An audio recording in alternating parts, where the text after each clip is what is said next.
Bom dia, eu sou Eduardo Melo, analista de fundos listados na XP, e esse é o Morning Call do dia 14 de setembro de 2022. Os destaques do dia são: nos Estados Unidos, a divulgação do CPI na última terça-feira jogou um balde de água fria nas expectativas de uma desinflação mais rápida da economia. No Reino Unido, a inflação subiu 0,5%, abaixo das expectativas do mercado de 0,6% e refletindo a queda no preço de combustíveis. No Brasil, tivemos ontem a divulgação da pesquisa mensal de serviços, que mostrou alta de 1,1% em julho em relação a junho, surpreendendo positivamente tanto nossa expectativa quanto a do mercado, de 0,8% e 0,6% respectivamente. Na agenda de hoje, temos a demanda final de PPI e Core nos Estados Unidos. Os analistas procurarão sinais de pressões de custo que possam afetar os preços ao consumidor nos próximos meses. No Brasil, o IBGE divulga pesquisa de vendas no varejo de agosto. O Ibovespa fechou em queda de 2,3% nesta terça-feira, dia 13, aos 110.793 pontos, acompanhando o movimento dos índices nos Estados Unidos.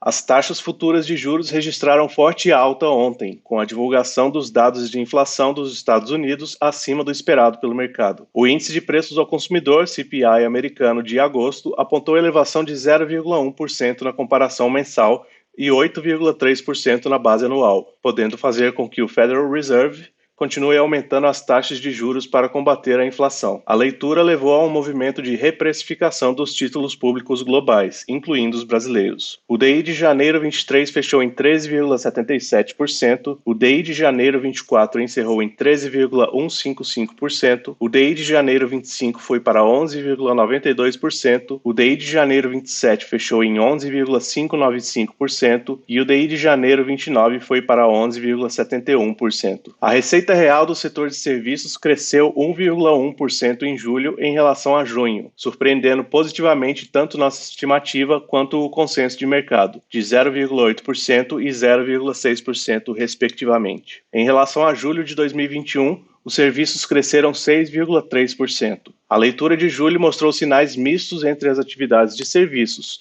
já que 3 dos 5 grupos monitorados pelo IBGE aumentaram na comparação mensal. O grupo de serviços prestados às famílias registrou em julho o quinto ganho consecutivo, de 0,6%, o que significa um incremento acumulado de quase 10% desde março. Também pelo lado positivo, o grupo de serviços de transporte e armazenagem registrou em julho a terceira subida mensal consecutiva, de 2,3%, conduzindo a um crescimento acumulado de cerca de 9% desde dezembro de 2021. Por outro lado, o grupo de serviços profissionais, administrativos e serviços complementares caiu 1,1% em julho em relação a junho, encerrando uma série de duas leituras positivas. O índice de serviços principais está quase 9% acima da marca pré-pandemia, de fevereiro de 2020. Em nossa visão, o setor terciário continuará crescendo até o final do ano, ainda que de forma mais moderada em relação ao semestre passado. Na agenda de hoje temos a demanda final de PPI e Core nos Estados Unidos, para as quais o consenso de mercado é de queda de 0,1% e alta de 0,3%, respectivamente. Os analistas procurarão sinais de pressões de custo que possam afetar os preços ao consumidor nos próximos meses. No Brasil,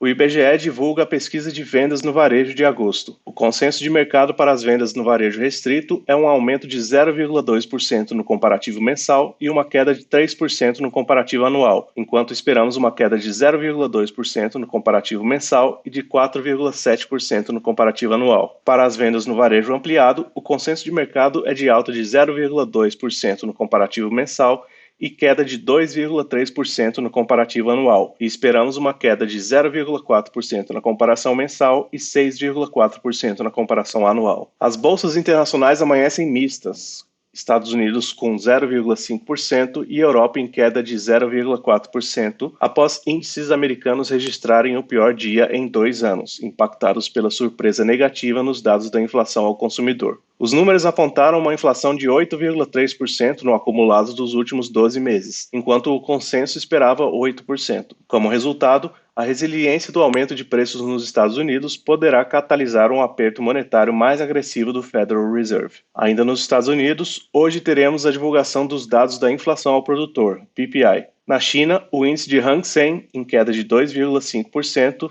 encerra em forte baixa, reverberando as vendas generalizadas das bolsas globais nesta terça-feira. Nos Estados Unidos, o índice de preços ao consumidor subiu 0,1% em agosto, acima das expectativas do mercado e da nossa estimativa de queda de 0,1% e 0,3%, respectivamente. Em termos anuais, a inflação cheia caiu de 8,5% em julho para 8,2% em agosto. Mais preocupante para os formuladores de políticas, o núcleo da inflação, que exclui itens voláteis como energia e alimentos, subiu 0,6% para um aumento anual de 6,3% em comparação com os 5,9% registrados em julho. Os preços da gasolina caíram 10,6% durante o mês, mas isso foi parcialmente neutralizado pelo aumento dos preços do gás natural e da eletricidade, indiretamente impulsionados pela crise energética na Europa devido à guerra da Rússia na Ucrânia. O efeito foi completamente superado pelos aumentos nos preços da habitação e dos cuidados médicos, que subiram 0,7% e 0,8%, respectivamente. Após a leitura, as chances de o Federal Reserve optar por um aumento de 100 pontos base em setembro subiram para cerca de 30%, de acordo com o CME Group,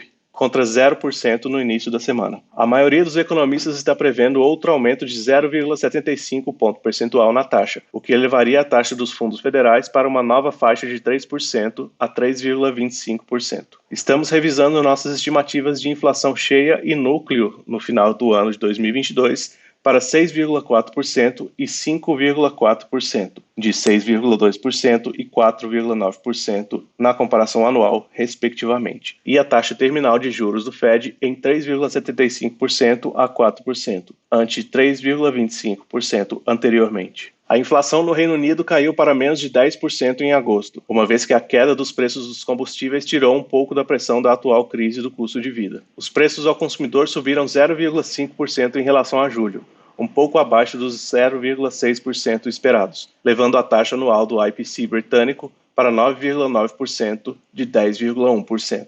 Analistas esperavam que subisse para 10,2%. As pressões sobre os preços ao produtor também diminuíram marginalmente, com os preços dos insumos caindo 1,2% no mês, sua primeira queda em 2 anos. Isso reduziu a taxa anual de inflação ao produtor para 16,1%, de 17,1%. No entanto, como com o CPI dos Estados Unidos na terça-feira, o núcleo da inflação foi mais forte do que o esperado, sugerindo que os índices principais foram afetados pela queda nos preços dos combustíveis. O núcleo do IPC subiu 0,8% no mês em comparação com o ganho de 0,3% em julho, empurrando a taxa anual para uma nova alta de 6,3%. Os preços dos serviços domésticos subiram fortemente, assim como os preços dos alimentos. A leitura aumenta a pressão sobre o Banco da Inglaterra para aumentar sua taxa básica em 75 pontos base. A produção industrial nos 19 países que compartilham o euro caiu 2,3% em julho em relação ao mês anterior, para um declínio de 2,4% em relação ao ano anterior, disse o Escritório de Estatísticas da União Europeia, o Eurostat. Economistas consultados pela Reuters esperavam uma queda mensal de 1% e um aumento de 0,4% na comparação anual. A leitura muito mais fraca do que o esperado